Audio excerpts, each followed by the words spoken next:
안녕하세요. 지난 시간에 강의를 시작하도록 하겠습니다. 자, 오늘은 5편 신탁 및 집합 투자에 대한 내용을 들어가도록 할게요.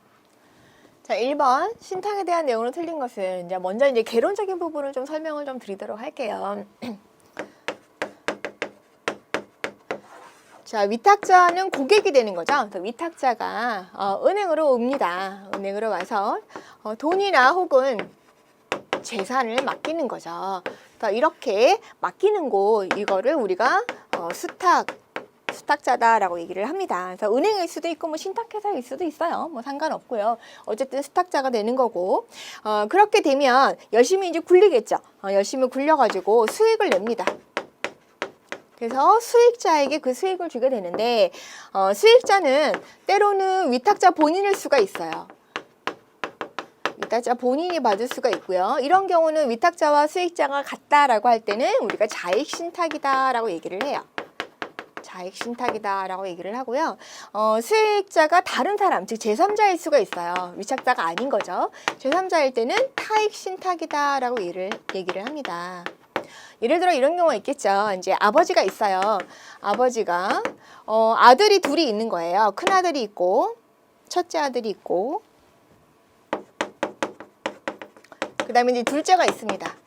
근데 부인이 없어요. 그래서 불안한 거지. 자기한테 무슨 생기게 되면 이제 아들 둘만 남게 되니까. 그래서 아버지가 이제 1억을 은행에 가서 맡깁니다. 맡기면서 원금에 대한 거는 큰아들에게 주세요라고 얘기를 해요. 이거를 원본 수익자다라고 얘기를 합니다. 원본 수익자가 되는 거고요. 그 다음에 이익에 대한 거. 이익, 이자, 요거에 대한 거는 둘째에게 주세요라고 얘기를 합니다. 그럼 이거는 이자 수익자가 되는 거예요.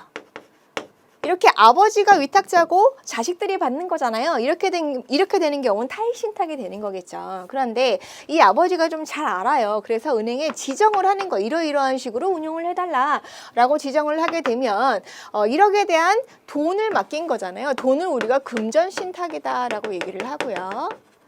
재산에 대한 부분은 재산신탁이다라고 얘기를 합니다. 그래서 지정을 하게 되면 특정 금전신탁이 되는 거예요.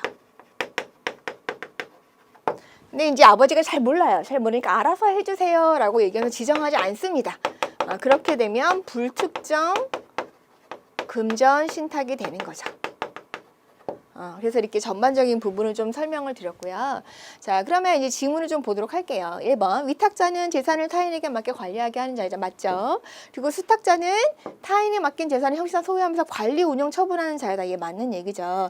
그리고 수익자는 신탁 재산을 나오는 수익을 받을 자를 얘기를 하는 거고요. 위탁자가 수익자와 같은 경우를 뭐라고 얘기를 했냐면 잘신탁이다라고 얘기를 했죠. 이게 틀렸죠.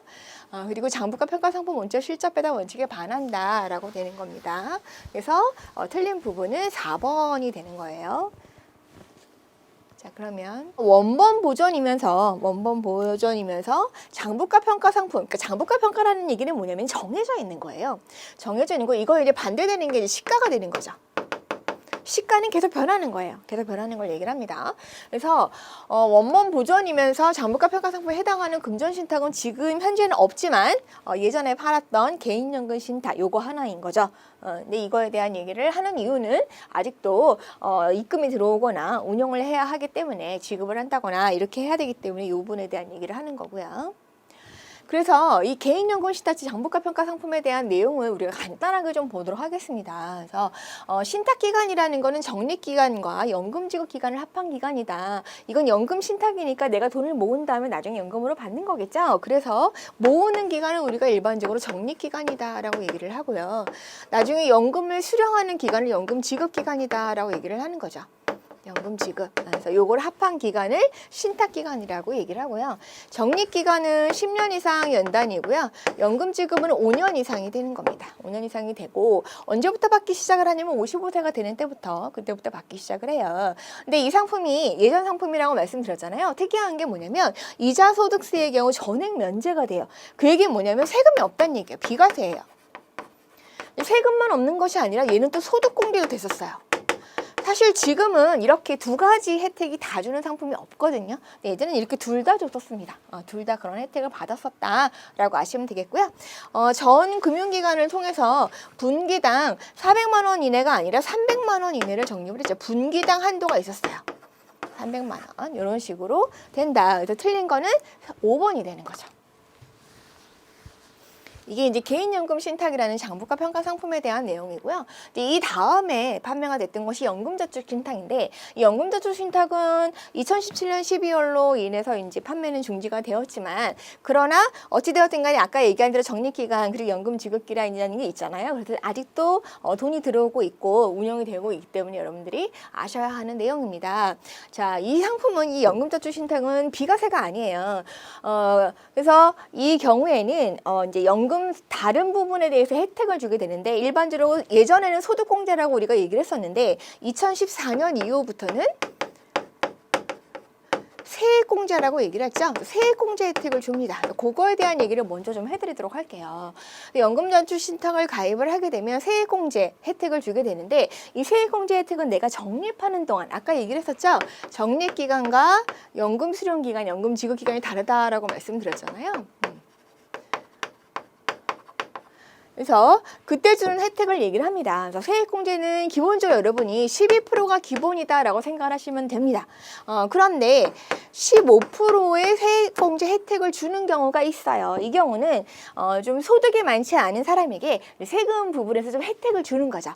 그래서 어떤 기준이 있냐면, 소득 부분에서 기준이 있어요. 예를 들어 내가 근로소득자다 해서 급여만 받는다라고 하게 되면 급여가 5,500만 원 이하이거나 이런 사람이거나, 아니면 이제 내가 뭐 사업소득이 있다든가 뭐 이런 경우가 있겠죠. 그래서 종합소득 금액이 4천만 원 이하, 이런 사람들에게는 15%의 혜택을 주게 됩니다. 그렇게 되고요.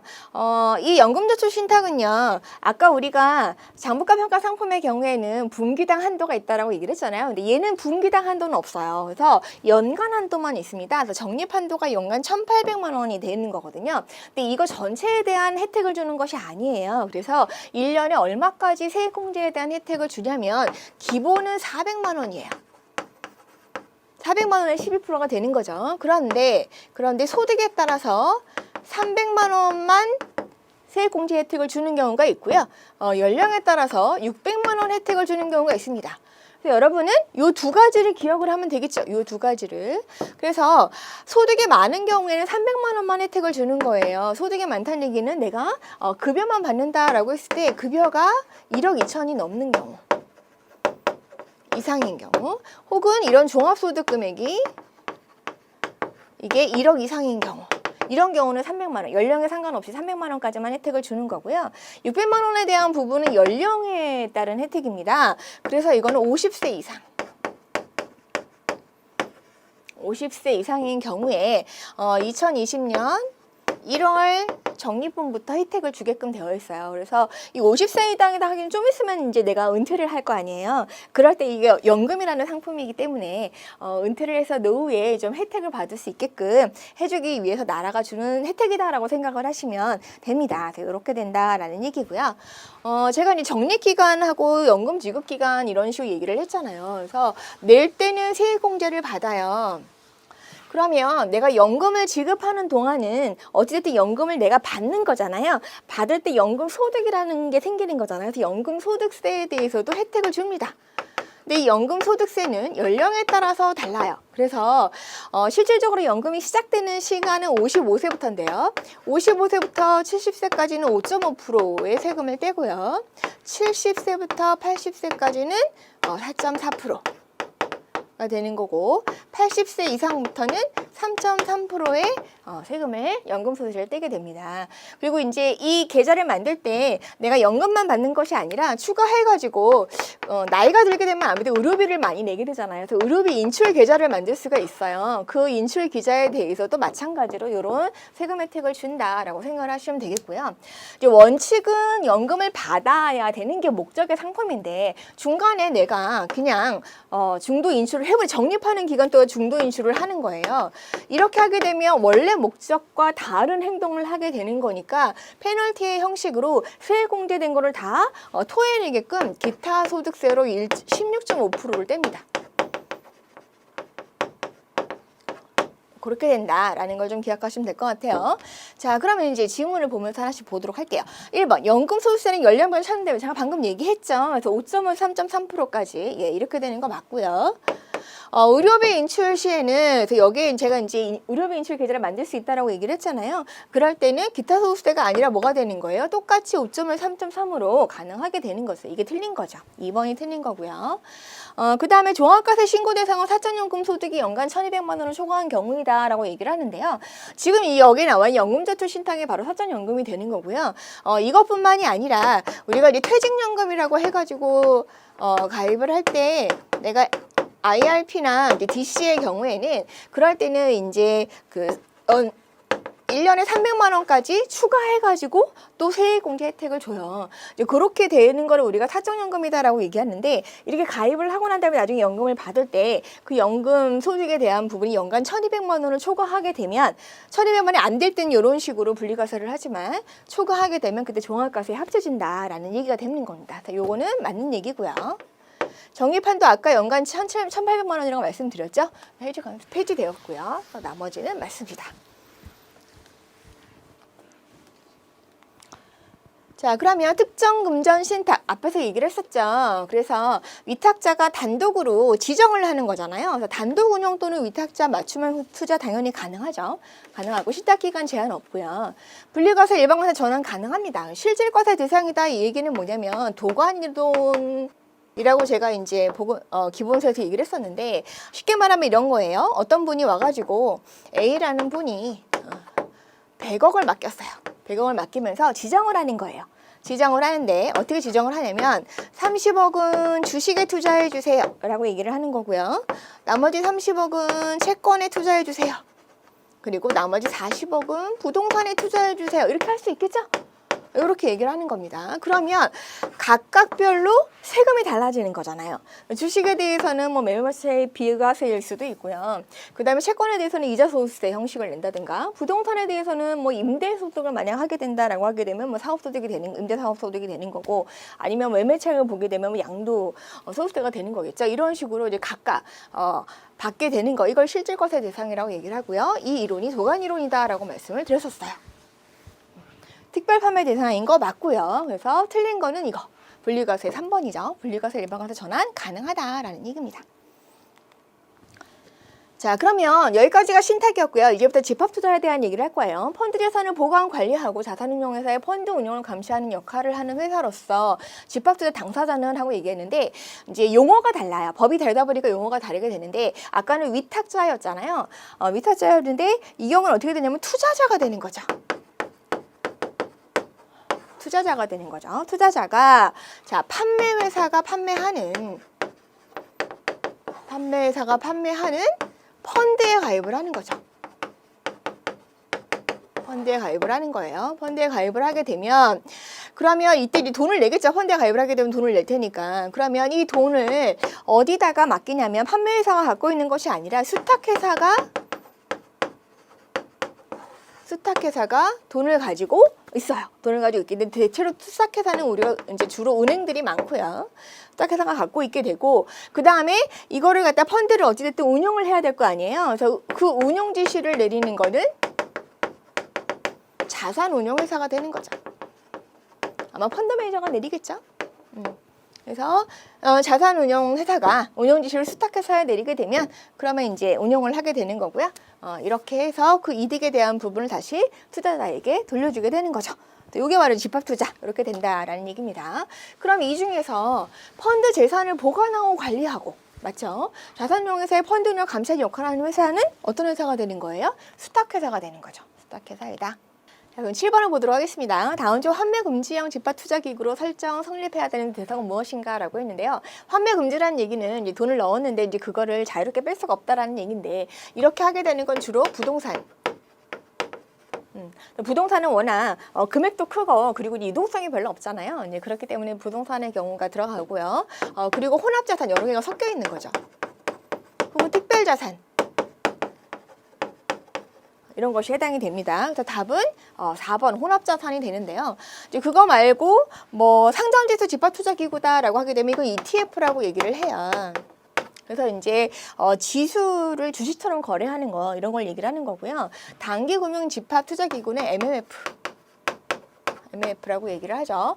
증권집합투자기구가 있는데 증권집합 중에 증권이다라고 하게 되면 주식이나 채권 이런 걸 얘기를 하는 거거든요. 그래서 이 주식이나 채권의 경우에는 어떤 건 주식형, 어떤 건 채권형 이런 식으로 설명을 하게 되는데 예를 들어서 주식형 펀드다라고 얘기를 하게 되면 주식이 60% 이상 들어있는 걸 얘기를 합니다. 그리고 채권형은 당연히 채권이 60% 이상이겠죠. 채권이 60% 이상인 걸 얘기하는데 특징이 뭐냐면 주식은 하나도 없어야 돼요. 주식은 0%예요. 이게 바로 채권형이 되는 거고요. 그 다음에 주식 혼합형이 있어요. 주식 혼합형은 주식이 50% 이상인데 60%까지는 안 되겠죠. 그래서 50에서 60%다라고 보시면 되겠고요. 채권 혼합형은 요 사이에 있는 거가 되겠죠. 그래서 채권이 50에서 60 이렇게 되는 거를 채권 혼합형이다라고 얘기를 해요. 그러면 주식을 기준으로 좀 설명을 드릴게요. 예를 들어서 이게 주식이다라고 했을 때 주식이 0%인 거를 제가 뭐라고 얘기를 했습니까? 이게 바로 채권형이다라고 말씀을 드렸죠. 얘가 채권형이 되는 거고요. 그럼 주식이 50%를 기준으로 했을 때, 50%를 기준으로 했을 때 60% 이상이다라고 하게 되면, 요 이상이다라고 하게 되면 이건 주식형이 되는 거고요. 요 사이는 주식 혼합형이 되는 거죠. 그리고 여기는 채권 혼합형이 된다. 이렇게 여러분이 아시면 되겠습니다.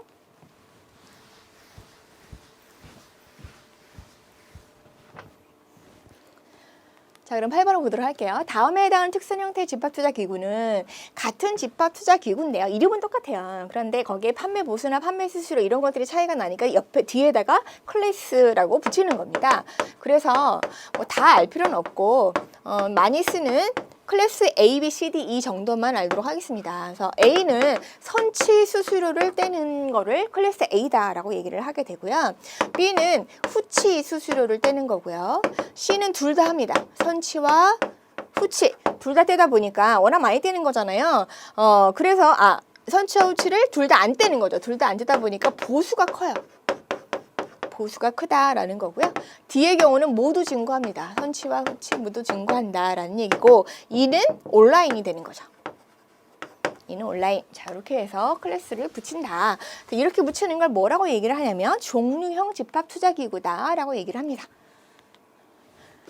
자, 다음 내용에 해당하는 상품은 무엇인가 라고 나오네요. 발행사인 증권회사가 발행한 ELS를 투자대상 자산으로 해서 운용사가 집합투자기구 형태로 만든 금융상품인데 이제 보기를 보시게 되면 여러분이 ELD, ELF, ELT, ETF, D 다 비슷해 보이죠. 그래서 이걸 좀 정리를 좀 해드리도록 할게요. 자, 먼저 ELS입니다. ELS, 그 다음에 ELF, 그리고 ELT 이런 것들이 있는데 얘네들은 ELS, ELF, ELT는 성격이 똑같아요. 근데 어떤 걸 이제 주가지수와 연동이 돼가지고 투자를 내게 되는 건데요. 거기에 따라서 수익 구조를 미리 결정을 해요. 미리 결정을 하는 거를 ELS. 근데 왜 이름이 다르냐라고 하게 되면 이거는 운용사가 다른 거예요. 그래서 운용사가 다르기 때문에 거기에 따라 가지고 이름을 다르게 붙이게 되는데 주가지수나 혹은 뭐 특정 주식이 될 수도 있어요. 뭐 그런 거는 크게 상관없는데 어쨌든 주가와 관련된 거다라고 여러분 보시면 될 것 같고요. 그러면 DLS라는 게 있죠. 여기 DLS라는 거. 얘는 주가가 아닌 다른 거예요. 주가지수가 아닌 다른 거. 예를 들어서 금이라든가 은이라든가 아니면 금리, 이율 같은 거 있죠. 이런 거를 가지고 운영을 하는 거 역시 수익 구조를 미리 결정을 하는 그런 상품을 얘기를 하는 거가 되는 거고요. 그리고 ELD가 있습니다. 이 L까지 똑같은 거 보니까 어차피 얘도 주가지수로 연동을 하겠네. 예, 그건 맞아요. 주가지수 연동으로 하는 거 맞는데 이 ELD는 예금이에요. 자, 예금은 어디서? 은행에서 판매를 하는 거죠. 그럼 은행에서 판매하면 뭐가 될까요? 원금 보전이 되고요. 예금자 보호가 됩니다. 얘만 되는 거죠. ELD만. 그 나머지는 투자 상품이기 때문에 예금자 보호 같은 게 되지 않는다는 얘기예요. 원금 보조도 마찬가지고. 근데 ELD는 특징적으로 예금이기 때문에 주가지수 연동 예금인 거죠. 그래서 원금 보전이 되고 예금자 보호가 된다라고 보시면 되겠고요. 그 다음에 이제 ETF 제가 앞에서 잠깐 언급을 했었는데요. ETF는 어떤 지수를 우리가 뭐 옥수수 지수일 수도 있고요. 뭐 여러 가지 지수가 있어요. 그런 지수를 갖다가 주식처럼 상장을 해가지고 거래를 하는 거예요. 그래서 인덱스 펀드와 유사하다라고 생각하시면 되는데 그런 거를 ETF다라고 얘기를 합니다. 그리고 이제 좀 다른 걸로 ELW가 있어요. ELW는 이건 옵션인 건데요. 좀 굉장히 위험하다라는 정도만 여러분이 아시면 될 것 같아요. 그래서 이런 부분에 대한 전반적인 설명을 말씀드렸고요. 네, 그래서 이렇게 ELS로 투자 대상 자산으로 해가지고 집합투자 운용사가 집합투자기구의 형태로 만든 금융상품 펀드가 되는 거니까 ELF가 되는 거죠. 그래서 2번이 답이 됩니다. 자, 그러면 10번. 다음은 집합투자 상품의 비용인 수수료와 보수에 관한 내용이다. 앞에서 클래스 얘기를 하면서 제가 수수료 보수 잠깐 얘기를 했었는데요. 수수료와 보수가 성격이 조금 달라요. 수수료는 주로 판매 수수료 그리고 환매 찾을 때, 그러니까 살 때와 찾을 때 이때 많이 내게 되는데 이 경우는 주로 고객이 내게 되고요. 일시적으로 지급을 하게 됩니다. 일시적으로 지급을 하게 되고 보수는 이거는 매일 수출을 하게 돼요. 어디서? 펀드에서. 이렇게 되는 거죠. 이런 게 이제 수수료와 보수인데요. 보시게 되면 내용을 보도록 할게요. 판매 수수료는 1번에 보게 되면 판매 수수료는 펀드 투자 상담이 계좌 관리 서비스에 대한 대가로서 일시에 고객이 부담하는 거 맞고요. 환매 수수료는 일정 기간 미만 환매 시에 부담하는 일종의 페널티예요. 페널티인데 이건 대신 이익금이 있을 경우만 부담을 합니다. 일시적으로 고객이 부담을 하는 거죠. 네, 이렇게 된다. 이것도 맞는 얘기고요. 펀드 운영의 대가에는 운용보수. 아까 얘기했었죠. 보수는 매일 수취합니다. 어디에서? 펀드에서. 펀드에 수취한다. 이게 맞는 얘기고요. 펀드 자산의 보관이나 관리, 운영 감시 이거는 스탁 회사에서 한다 그랬잖아요. 거기서 역시 받게 되는 것도 보수인데요. 보수는 무조건 매일 펀드에서 수취를 합니다. 이게 맞고요. 후치 판매 수수료는 원리금에 대해 수수료를 부과하기 때문에 장기 투자 시 후치형이 고객이 유리하다라고 되어 있는데 선치와 후치에 대한 얘기를 말씀을 드릴게요. 선치는 미리 떼는 거고요. 후치는 나중에 떼는 거예요. 즉 예를 들어서 고객이 1억짜리 펀드에 가입을 했다. 그래서 처음에 1억을 냈어요. 그럼 선치는 어떻게 되는 거냐면 1억에서 일부를 떼고 일부를 미리 떼고요. 나머지를 굴리는 거죠. 이렇게 되는 거고요. 후치는 지금 떼지 않아요. 그래서 1억을 통째로 이제 굴리는 거죠. 굴리게 되는데 뭐 1년, 2년 이런 것만 상관이 없는데 예를 들어서 이것만 5년, 10년 이런 식으로 굴리게 된다 하게 되면 이게 굉장히 많이 늘어날 거예요. 눈덩이 굴리는 거 생각하시면 돼요. 굉장히 많이 늘어나는데 거기서 나중에 원리금에서 퍼센테이지를 떼어가는 거 2.5일 수도 있고 2%일 수도 있고 이런 식으로 그 수수료를 떼어가게 되는 거예요. 그렇기 때문에 장기 고객의 경우에는 후치 수수료가 불리하겠죠. 너무 많이 떼게 될 테니까.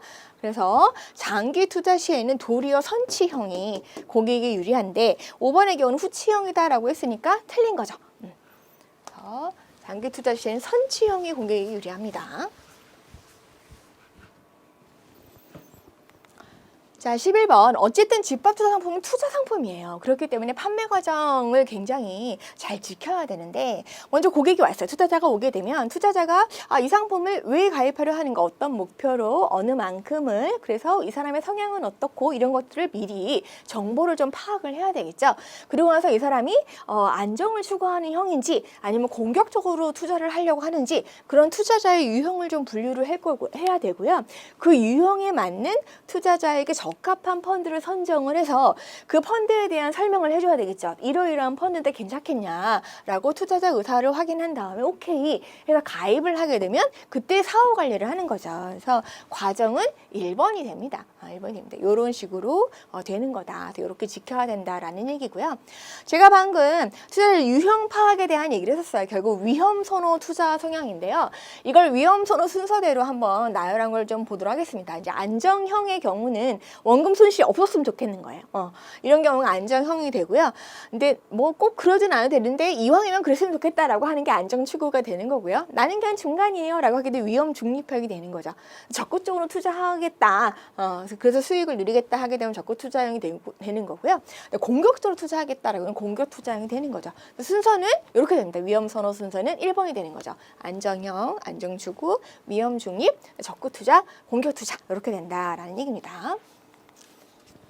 자, 그래서 이제 고객이 가입을 했습니다. 가입을 하게 되면 통장을 만들고 그리고 내가 어쨌든 입금을 해야 될 거 아니에요. 그래서 집합투자증권 입금에 관한 업무 내용을 먼저 들어가도록 할게요. 펀드를 판매하는 경우는 펀드 판매 자금을 납입한 후에 2길 기준으로 판매 가격이 정해져요. 그래서 2길 정해지는데 어떻게 되느냐. 입금 좌수는 매입금액, 투자금액이죠. 매입금액. 이거를 2길 기준이라고 얘기를 했잖아요. 2길의 기준 가격. 여기다가 1,000만 원. 이렇게 곱해가지고 좌수가 결정이 되는 거예요. 그래서 입금의 경우에는 절상을 하게끔 되어 있고요. 그러면 매입 금액을 계산하고 싶다라고 하게 되면 여러분 옛날에 배운 것처럼 얘만 놔두고 이걸 넘기면 되죠. 그렇게 되면 매입 금액은 매입 좌수 곱하기 1,000분의 매매 기준 가격이다라고 되는 거고요. 입금에서 여러분이 좀 기억을 해두셔야 될 게 뭐냐면 기준가 적용일 하고요. 그리고 처리일하고 같습니다. 매입의 경우는 기준가 적용인가 처리일이 똑같다라는 걸 기억하시면 되겠어요. 그래서 4번에 보시면 채권의 경우 오후 5시 이전에 매입을 하였을 경우에는 기준가 적용 및 처리일은 2영업일이다. 예, 같은 날이니까 맞고요. 근데 5번에 보시게 되면 주식 50% 미만 펀드를 오후 5시 이후에 매입을 했대요. 그럴 경우 기준가 적용은 2영업일 및 처리일은 3. 이건 다르니까 틀린 거죠. 얘는 틀리고 둘 다 똑같이 3영업일에 합니다. 이렇게 된다라는 거 기억하시면 되겠습니다. 자, 그러면 입금의 경우 제가 같다라고 얘기를 했잖아요. 그렇다는 얘기는 출금의 경우에는 같을 수도 있고 다를 수도 있어요. 입금은 무조건 같아야 되는데 기준가 적용이라고 처리일이 출금의 경우는 다를 수도 있다. 이 정도까지 여러분이 일단 기억을 하시고요. 출금에 관한 업무 내용을 보도록 하겠습니다. 펀드 환매의 경우도 역시 매립가격 기준으로 적용을 하게 되고요. 환매 금액 아까 똑같죠? 환매료터 곱하기 매매 기준 가격 다른 거는 절사를 한다라는 거 요것만 차이가 나게 되고요. 그러면서 이제 환매를 해요. 돈을 이제 지급을 하게 되는 그 금액은 환매 금액에서 환매 수수료를 먼저 떼겠죠. 제가 아까 수수료 얘기할 때 일시적으로 지급하는 거다라고 얘기를 했잖아요. 환매 수수료를 떼고 그리고 나서 세금을 더해줄 리가 없겠죠. 세금도 빼는 거죠. 그래서 원천징수 의무자가 바로 이제 금융기관이기 때문에 금융기관에서 이제 세금을 계산해가지고 그거를 떼고 그리고 주는 거니까 3번이 틀렸죠. 여기 마이너스가 되는 거고요. MMF의 경우 오후 5시 전에 환매를 할 수 있는 기준가 처리는 당일이다라는 얘기가 나오는데 우리가 이제 제가 좀 전에 기준가 적용이라고 그 다음에 처리라고 출금의 경우는 같을 수도 있지만 다를 수도 있다라고 말씀을 드렸어요. 그래서 기억을 해야 할 것이 먼저 MMF는 개인 MMF가 있고요. 그 다음에 법인이 사용하는 MMF가 있습니다. 이걸 따로 구분해서 말씀을 좀 드릴게요. 그래서 개인 MMF의 경우에는 당일 환매제예요. 무슨 얘기냐? 어쨌든 개인들이 입출금으로 사용을 하라고 만들어 놓은 상품인데 내가 돈을 찾고 싶은데 다음 날까지 기다리셔야 하게 되면 안 되는 거잖아요. 그래서 이 경우는 당일 환매제가 돼요. 법인의 경우는 2길 환매제입니다. 미리 신청하라는 거죠. 2길 환매제. 다음 날 이렇게 되는 거고요. 채권형의 경우는 3일 환매제가 돼요. 3일 환매제가 되고요. 주식형의 경우에는 4일 환매제입니다. 그 다음에 주식 중에서 해외 주식의 경우가 있겠죠. 해외 주식이면 뭐 환전도 해야 되고 워낙 거리도 멀고 이렇게 되기 때문에 말은 7일 환매제라고 되어 있지만 더 걸릴 수도 있어요. 7일 플러스 알파다. 이런 부분을 여러분 좀 기억을 해주시면 됩니다. 그래서 MMF의 경우 여기서 이제 개인 MMF를 얘기를 하는 거예요. 그래서 오후 5시 이전에 환매를 하였을 경우에는 당연히 당일 환매제라고 했으니까 맞는 얘기죠. 채권형의 경우에는 그럴 때는 3영업일, 방금 얘기한 3일 환매제다라고 얘기를 했습니다. 자, 그러면 환매 처리일자를 좀 보도록 할게요. 다음 주 환매 처리일자가 다른 것은 채권형의 경우 5시 이전 때는 3영업일인데 5시 이후잖아요. 이럴 경우에 4영업일로 됩니다. 주식 50% 미만 펀드의 경우 주식형은 제가 다 사용업일이라고 얘기를 했는데 그런데 오후 5시 이전에 처리할 때는 사용업일 맞아요. 사용업 맞습니다. 그런데 이제 오후 5시 이후 처리를 할 때에는 이때는 어떻게 되면 오영업일로 바뀌게 되는 거죠. 넘어가게 되는 거고 주식 50% 이상 펀드의 경우에는 3시 30분 이전이건 3시 30분 이후건 상관없이 둘 다 사용업일이 됩니다. 얘도 사용업일. 이렇게 되는 거죠. 예, 그래서 틀린 건 영업일자가 다른 거는 3번. 주식 50% 미만 펀드의 경우 오후 5시 이후 처리일은 오영업일로 다르다가 되는 겁니다. 그래서 여기까지 해서 우리가 이제 신탁과 집합 투자에 대한 부분을 알아봤습니다. 네, 고생하셨습니다.